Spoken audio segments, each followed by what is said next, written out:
സ്പർദ്ധ ഉപേക്ഷിച്ച PV Anwar MLA രാഷ്ട്രീയ വിശദീകരണ യോഗം ഇന്ന് നിലമ്പൂർ ചന്തക്കുന്നിൽ വൈകുന്നേരം 6:30 അൻവർ യോഗം വിളിച്ചിരിക്കുന്നത്. വിവാദങ്ങൾക്കിടെ പുതിയ പാർട്ടി പ്രഖ്യാപന സാധ്യത തള്ളാതെയായിരുന്നു കഴിഞ്ഞ ദിവസം PV അൻവറിന്റെ വാർത്താ സമ്മേളനം. നിലമ്പൂരിൽ പൊതുസമ്മേളനം വിളിക്കുമെന്നും അന്ന് അടുത്ത നീക്കം ജനങ്ങളെ അറിയിക്കുമെന്നും അൻവർ പറഞ്ഞിരുന്നു. പാർട്ടി പ്രവർത്തകരിലും കോടതിയിലുമാണ് ഇനി വിശ്വാസമുള്ളത്. പാർട്ടിയിലെ സാധാരണക്കാരായ സഖാക്കളുടെ പിന്തുണ തനിക്കുണ്ടെന്നും അൻവർ ആവർത്തിച്ചു. PV അൻവറിന് പരസ്യ പിന്തുണയുമായി CPM മുൻ ലോക്കൽ സെക്രട്ടറി EA സുഗു. അൻവറിനെ പിന്തുണച്ചുകൊണ്ട് ഫേസ്ബുക്കിലാണ് മുൻ ലോക്കൽ സെക്രട്ടറിയുടെ പ്രതികരണം. PV അൻവർ ഇന്ന് വൈകിട്ട് നിലമ്പൂരിൽ രാഷ്ട്രീയ വിശദീകരണ യോഗം ചേരുന്നത് സംബന്ധിച്ച അറിയിപ്പും EA സുഗു പങ്കുവച്ചിട്ടുണ്ട്. LDFുമായി തെറ്റിപ്പിരിഞ്ഞ PV അൻവർ MLA വീടിന് സുരക്ഷയൊരുക്കി മലപ്പുറം ജില്ലാ പോലീസ് മേധാവി. അൻവർ DGPക്ക് നൽകിയ പരാതിയുടെ അടിസ്ഥാനത്തിലാണ് തീരുമാനം. സുരക്ഷയ്ക്കായി വീടിന് സമീപം പോലീസ് പിക്കറ്റ് പോസ്റ്റ് ഒരുക്കും. ജീവനും സ്വത്തിനും ഭീഷണിയുണ്ടെന്നും പോലീസ് സംരക്ഷണം വേണമെന്നും ആവശ്യപ്പെട്ട് അൻവർ അപേക്ഷ നൽകിയിരുന്നു. ADGP MR അജിത് കുമാർ കൂടിക്കാഴ്ച നടത്തിയതിൽ വിശദീകരണവുമായി RSS നേതാവ് A ജയകുമാർ. സന്ദർശനത്തിൽ അസ്വാഭാവികതയില്ല, സ്വകാര്യ സന്ദർശനങ്ങൾ പതിവാണ്. ഇതുവരെ കണ്ടവരുടെ എണ്ണം നോക്കി നോട്ടീസ് അയച്ചാൽ അതിനായി പുതിയ വകുപ്പ് തുടങ്ങേണ്ടി വരുമെന്നും സമൂഹ മാധ്യമ പോസ്റ്റിൽ A ജയകുമാറിന്റെ പരിഹാസം.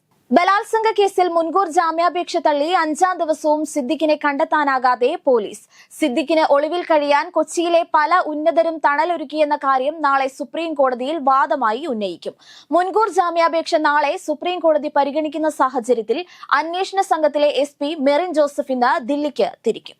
സംവിധായകനും നടനുമായ ബാലചന്ദ്ര മേനോന്റെ പരാതിയിൽ യൂട്യൂബ് ചാനലുകൾക്കെതിരെ കേസെടുത്തു. ബാലചന്ദ്ര മേനോൻ അടക്കമുള്ളവർക്കെതിരെ ലൈംഗികാരോപണം ഉന്നയിച്ച നടിയുടെ അഭിമുഖം പോസ്റ്റ് ചെയ്ത യൂട്യൂബർക്കെതിരെയാണ് പോലീസ് കേസെടുത്തിരിക്കുന്നത്.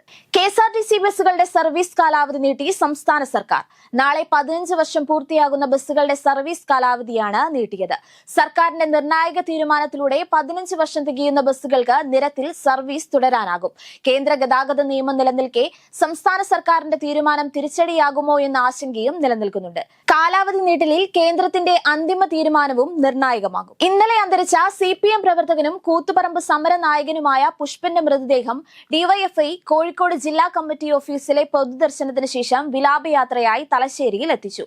തലശ്ശേരി ടൗൺ ഹാളിലെയും ചൊക്ലിയിലെ രാമവിലാസം ഹയർ സെക്കൻഡറി സ്കൂളിലെയും പൊതുദർശനത്തിന് ശേഷം വൈകിട്ട് 5 മണിയോടെ ചൊക്ലിയിലെ വീട്ടുവളപ്പിൽ മൃതദേഹം സംസ്കരിക്കും. പുഷ്പനോടുള്ള ആദരസൂചകമായി കൂത്തുപറമ്പ്, തലശ്ശേരി നിയമസഭാ മണ്ഡലങ്ങളിൽ CPM ഇന്ന് ഹർത്താൽ ആചരിക്കുകയാണ്. ഉത്തരാഖണ്ഡിൽ ട്രെക്കിങ്ങിനിടെ മരിച്ച ഇടുക്കി വെള്ളത്തൂവൽ കമ്പിളിക്കണ്ടം പൂവത്തിങ്കൽ വീട്ടിൽ അമൽ മോഹന്റെ മൃതദേഹം ഇന്ന് രാത്രിയോടെ വീട്ടിലെത്തിക്കുമെന്ന് നോർക്ക CEO അജിത് കോളശ്ശേരി അറിയിച്ചു.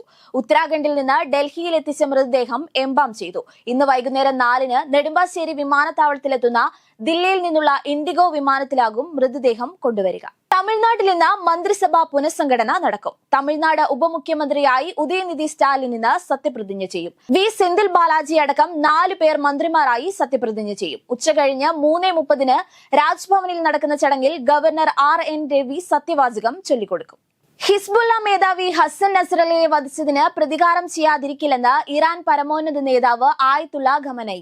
വെള്ളിയാഴ്ച തെക്കൻ ലെബനനിലെ ബെയ്റൂട്ടിൽ ഇസ്രായേൽ നടത്തിയ വ്യോമാക്രമണത്തിലാണ് ഹിസ്ബുള്ള മേധാവി കൊല്ലപ്പെടുന്നത്. ഇസ്രായേൽ അധിനിവേശത്തിനെതിരെ പോരാടുന്ന ഹിസ്ബുള്ളയ്ക്ക് ഇറാനാണ് പിന്തുണ നൽകുന്നത്.